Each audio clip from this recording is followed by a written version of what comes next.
जैसे कि हमने लॉर्ड कल्टिवेटर के एपिसोड 2 में देखा, बाई बताती है कल्टिवेटर विलुप्त हो चुके थे, लेकिन त्यानशुन ही इकलौता कल्टिवेटर बचा है और त्यानशुन को कुछ याद नहीं है। तो मैं हूँ मानगा एम्प्टी टाइम। और अब आगे सिटी में घूमते हुए बाई कहता है, आपका नाम झोंक त्यानशुन है। त्यानशुन कहता है, हाँ, कोई प्रॉब्लम है क्या?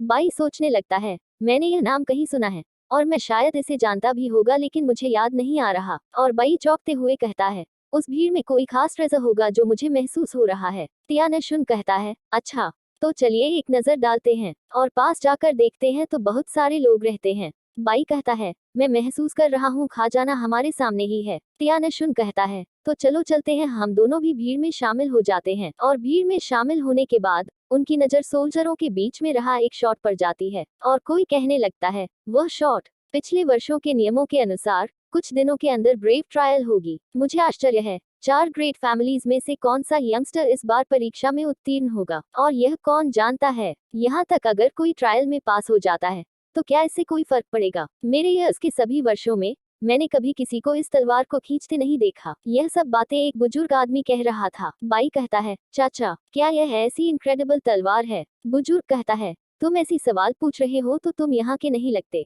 और इस तलवार को फेरो शहर में हर कोई जानता है और यह भी माना जाता है कि इस तलवार का उनकी जैसा कोई दिखाई भी नहीं देगा। बाई कहता है, झोंक त्यानशुन, तुम्हें क्या हुआ? त्यानशुन कहता है, यह तलवार, मुझे लगता है कि मैंने इसे पहले कहीं देखा है। और इस तलवार के बारे में बताया जाता है 5000 साल पहले। कुछ आदमी में से एक आदमी कहता है, यह मेरा स्वॉर्ड वैली के अंदर गड़ी हुई एक ट्रेजर है और यह ट्रेजर शार्प तरीके से हर चीज को काटते जाता है। अगर यह एक काबिल इंसान को मिल गया है तो यह तलवार मास्टर की रक्षा के लिए एक अजीब ड्रैगन तलवार की स्पिरिट में भी बदल सकती है और आकाश के नीचे की सारी भूमि को गिनने के अलावा कोई भी इसे चलाने के योग्य नहीं है। और इधर त्यानशुन कहता है, यह मेरी तलवार है। मैंने कभी नहीं सोचा था कि यह कल्टिवेटर और राक्षसों के बीच महान युद्ध के बाद यहाँ मिलेगा। बाई कहता है, क्या यह सच है? त्यानशुन कहता है, हाँ, और मुझे इसका नाम भी याद आ गया। और इस तलवार को हॉलांग कहा जाता है।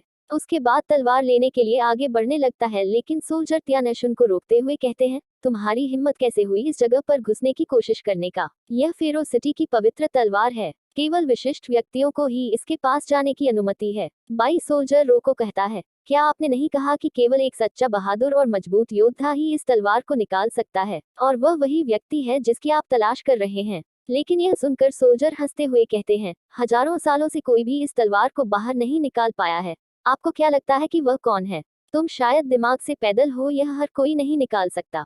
और भीड़ के लोग कहने लगते हैं, यदि आप तलवार खींचना चाहते हैं तो आपको ऐसा करने के लिए सबसे पहले बहादुरों की परीक्षा पास करनी होगी, और परीक्षण में भाग लेने के लिए आपको 4 महान परिवारों में से किसी एक द्वारा भेजी गई रिकमेंडेशन की आवश्यकता होगी। और लगता नहीं कि यह दोनों महान परिवारों में से किसी को भी पहचानते हैं, तो इसीलिए इन दोनों के लिए मुश्किल होने वाला है टेस्ट देना। और तभी एक सोल्जर कहता है, क्षमा करें महामहिम, क्या मैं पूछ सकता हूँ कि आप फेरोसिटी के किस परिवार से हैं? यदि आप 4 महान परिवारों में से एक के सदस्य नहीं हैं तो आप परीक्षण में भाग लेने के योग्य नहीं हैं। तो आप मुझे दोषी ठहरा नहीं सकते कि मैं आपके साथ पोलाइट नहीं रहा। त्यानशुन कहता है, ओह, तो क्या हुआ अगर मैं 4 महान परिवारों का सदस्य नहीं हूँ? तो तुम दोनों मुझे कैसे रोकोगे? सोल्जर तैयार होते हुए कहते हैं, तो फिर हम आपको रोकेंगे। और तभी कोई चिल्लाकर कहता है, रुक जाओ, वह मेरे स्टीव परिवार के सम्मानित अतिथि हैं, तो कौन उसके प्रति रूड होने की हिम्मत करता है? सोल्जर शौक से कहते हैं, हमें माफ कर दीजिए, हमें नहीं पता था कि वह आपका सम्मानित अतिथि था। कृपया हमें मिस कैथरीन क्षमा करें। और भीड़ के लोग कहने लगते हैं, यह स्टीव परिवार की सबसे बड़ी बेटी है। तो उस अननोन इंसान ने स्टीव्स परिवार के मिस कैथरीन के साथ कैसे संपर्क स्थापित किया? और कैथरीन शर्माते हुए कहता है, त्यानशुन, क्या आप पवित्र तलवार को ट्राई और निकालना चाहते हैं? त्यानशुन कहता है, बिल्कुल सही, लेकिन ये लोग मुझे नहीं करने देंगे। कैथरीन कहता है, फेरोसिटी के नियमों के अनुसार केवल वही जो ब्रेव की परीक्षा में पास होते हैं वही पवित्र तलवार निकालने के योग्य होते हैं। मैं वास्तव में माफी चाहता हूँ। यह एक ऐसा नियम है जिसे सदियों से पारित किया गया है, एक ऐसा नियम जिसे मैं संभवतः बदल नहीं सकता। त्यानशुन कहता है, क्या परेशानी वाला नियम है जो मूल रूप से मेरा स्व? लेकिन तभी बाई बात काटते हुए त्यानशुन की कानों में कहता है, जल्दी करने की कोई आवश्यकता नहीं है, तलवार आपकी है, इसे कोई नहीं ले जा सकता। इसके विपरीत यह परीक्षण थोड़ा दिलचस्प है, हमें शायद टेस्ट के दौरान ट्रेजर भी मिल जाए, तो इसीलिए रूल्स को फॉलो करते हैं, चलो। कैथरीन शर्माते हुए कहता है, मैं 4 महान परिवारों का सदस्य हूँ, ब्रेव के परीक्षण में भाग लेने के लिए रिकमेंडेशन पत्र, मैं इसे लिखकर आपकी मदद कर सकता हूँ। तियानशुन कहता है, रिकमेंडेशन लेटर, क्या मुझे इसके लिए पे करना होगा? कैथरीन कंफ्यूज होकर कहता है, नहीं, मुझे पैसे की जरूरत नहीं है। तियानशुन कहता है, तो उसके लिए भी एक लिखें, वह मेरे साथ है। कैथरीन कहता है, ठीक है।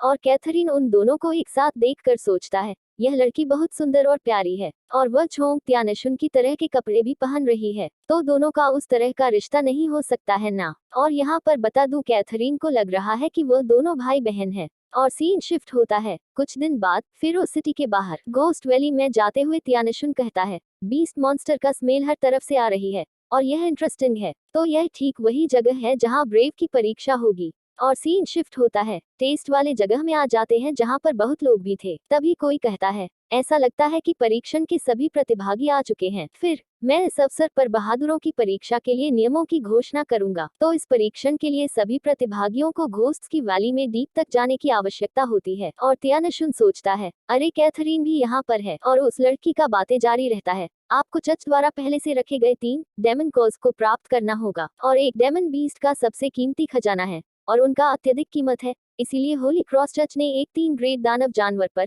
3 दानव कोर छोड़े हैं, और यह है होली चर्च का प्रीस्ट, और इसका रैंक भी है। प्रीस्ट कहता है, कल दोपहर 12 बजे तक जो भी बीस्ट कोर लाएगा वही यह टेस्ट पास करेगा। और टेस्ट देने वाले कहते हैं, क्या एक लेवल 3 का बीस्ट भी है? दूसरा कहता है, यह तो बहुत खतरनाक है, हम मर जाएंगे। और तीसरा कहता है, केवल 3 धीमन बिस्ट कोर है, तो सिर्फ 3 ही टेस्ट पास कर पाएंगे, तो क्या यह रोल कठोर नहीं है? और तभी ओनासिस परिवार का काल आता है जिसका रैंक सी है, और कहता है, मुझे लगा था यह टेस्ट बहुत कठिन होगा, लेकिन ओनासिस परिवार के लिए जीतना कोई बड़ी बात नहीं है। और काल के पास बंदा आकर कहता है, बहुत जल्दी देंगे, मत मारो। अगर हर 3 साल में होने वाला यह ट्रायल इतना आसान होता तो भाग लेने वाले इतने कम लोग नहीं होंगे। यदि आप असफल होते हैं तो आप केवल अपने परिवार को शर्मिंदा करेंगे। और यह है ड्यूपॉन्ट फैमिली का मेयर कर्ट रैंक सी। और उन दोनों का लड़ाई देखकर लोग कहते हैं, इस परीक्षण के 2 सबसे आशाजनक प्रतिभागी मेयर और काल हैं, वे सीधे एक दूसरे का सामना कर रहे हैं, यह एक अच्छा शो होगा। ड्यूपॉन्ट भी फेरो सिटी के प्रमुख परिवारों में से एक हैं,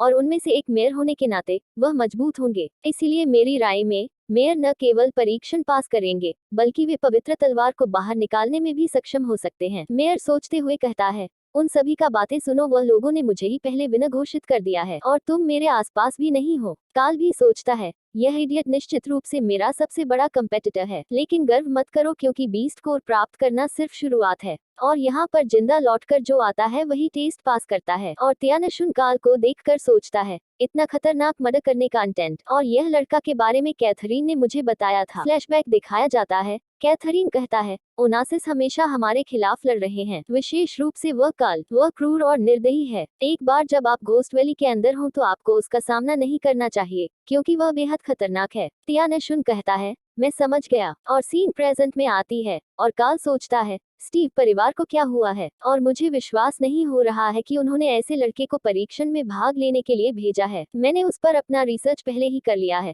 वह मेंटल पावर वाला एक सामान्य मानव है, तुम्हें उसको नजरअंदाज जी करूंगा, लेकिन इस समय मैं चाहता हूँ कि मेरा नाम पूरे फेरो शहर में जाना जाए। और टेस्ट शुरू हो जाती है। इसी के साथ लॉर्ड कल्टिवेटर एपिसोड 3 यहाँ पर ही खत्म। मैं हूँ मानगा एम्प्टी टाइम, तो मिलते हैं अगले एपिसोड के साथ।